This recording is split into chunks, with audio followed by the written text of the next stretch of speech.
首都圏の各在来線につきましては、大幅に運転を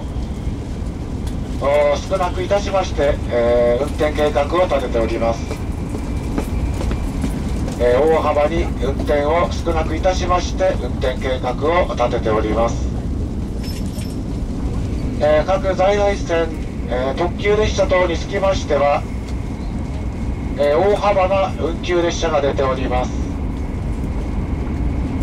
首都圏、在来線ご利用のお客様、駅放送案内には十分にご注意ください。